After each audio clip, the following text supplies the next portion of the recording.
When you're repairing American count wheel movements with a strip style pallet recoil escapement, there are going to be times when you need to bush the saddle, as shown here.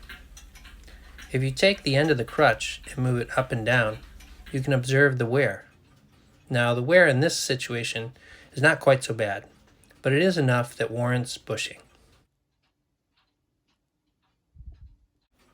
Here's an example of a movement that I just got in the shop the other day, which has significantly more wear.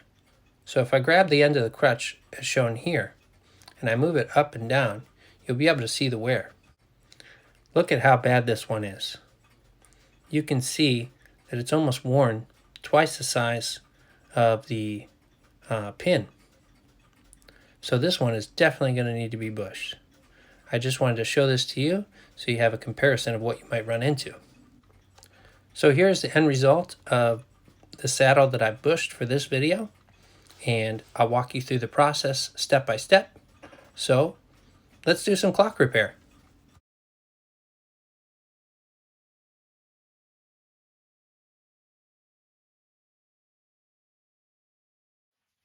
Now, I've heard some clock repairmen tell me that they've never had to bush the saddle on a recoil strip pallet escapement. However, as you'll see, that's just not the case. You will have to do it not often, but often enough that you need to know how to do it. And I'd like to begin by thanking Bob Little, who is a clockmaker in Ohio, for sending me a copy of an article that he wrote, which was published in the 2014 July edition of Horological Times, wherein Bob, in a very detailed way, explains exactly how this procedure is done. It's far more detailed than what you're about to see in this video. And if you do have an opportunity to get a copy of this article, I highly recommend it because there is some excellent technical insights in here, and it will definitely polish your skills in dealing with American count wheel movements. So thanks again, Bob, for sending this to me, and hope you guys enjoy this video. So the first thing that you're going to have to do is remove the pallet. There's a little arm that sits on top of the pin at the saddle point, and you can just lift it up and rotate it out the way. And you do want to make sure the power is off the drivetrain, or that you have a alligator clip or clothespin securing the train so that the escape wheel doesn't go flying when you remove it. So here we have the pallet and the saddle, and we're going to bush both sides of this. So measuring the diameter of the pin that the saddle sits on, I see it's about 1.11 millimeters. So I'm going to prep the bushings with my practice plate before I push them into the saddle. So here is my practice plate, which I have a hole reamed out with my 197 Bergeon reamer. And what I'm going to do is push a 200 size Bergeon bushing in there, and I'm going to pre-drill the holes so that they're close to my pin size. Taking my block and hammering in my bushing. Now I'm ready to pre-drill the inner diameter of my bushing, and I'm going to insert second bushing here so I can drill both of them at the same time.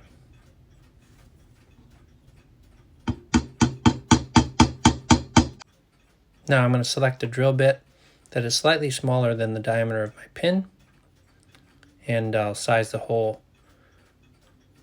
with a broach to get the final size.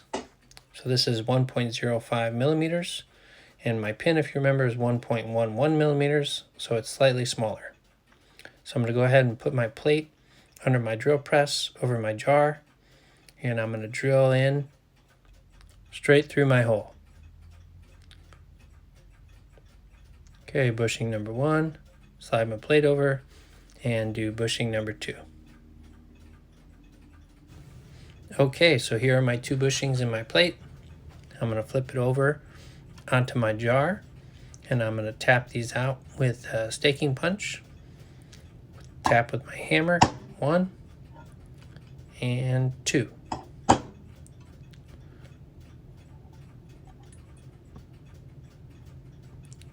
So here are my 2 bushings that we're going to push into the saddle after we ream the saddle out with our 197 reamer.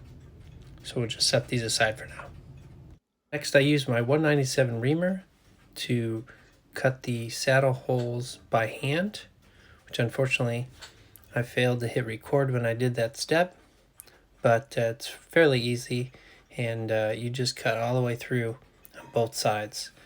Okay, and then we're ready to press in the bushings, and I'm using a very crude technique here, but the preferred technique would be to use a set of parallel pliers that have a slot notched out of it, so you can just press the bushing in with your pliers. But here I have a piece of brass that fits well between the saddle and will provide a firm base so that when I push the bushing through the saddle, I don't bend the saddle.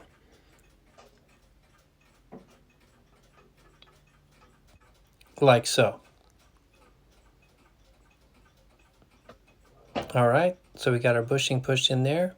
We'll do the same on the other side. All right, so now that we've got our bushings pushed into our saddle, and they are protruding on the inside, but that's fine. We're going to leave them just like that. Okay, so the next thing we're going to do is secure the bushings in place with some tick solder.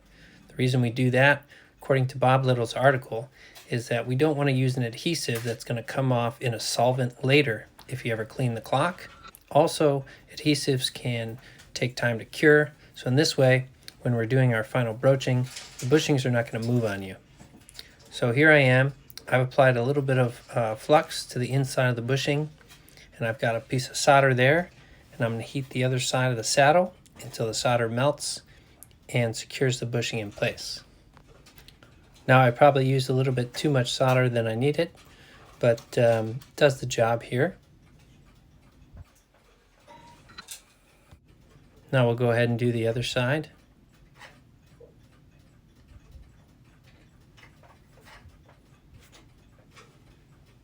Again, I used a little bit too much solder here, but I can't go back and redo it. But I'm pretty happy with the result. Those bushings are going to stay in place for a very long time. And if you do ever need to replace them, all you have to do is heat up the solder, remove the bushings, and put new ones in. So now we're going to take our 5-sided cutting broach, and we are going to broach out the saddle bushings to the desired size to fit over our pin.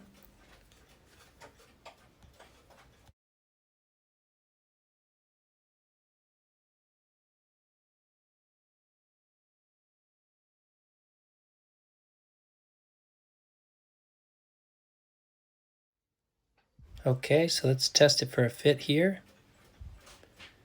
And looks like it's still a little too tight. So we got to open it up some more. And according to Bob's article, a properly fitted verge saddle on the pin should not have any perceivable free play or side shake, but should rock freely on the pin when held upright and move unhindered on and off the pin. Okay, and there she goes, sliding on the pin. And take a closer look here. Looks pretty good. So let's clean off any burrs that we might have and test her out.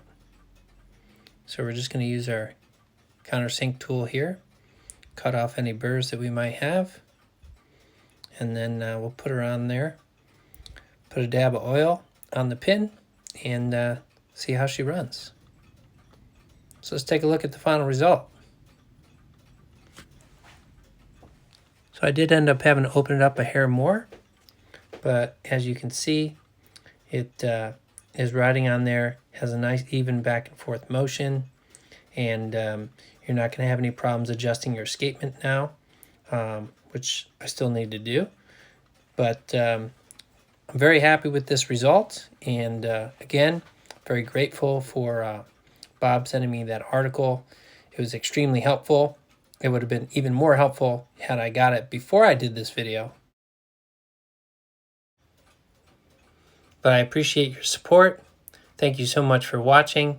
And as always, please leave your comments. I'm always very eager to hear what you have to say.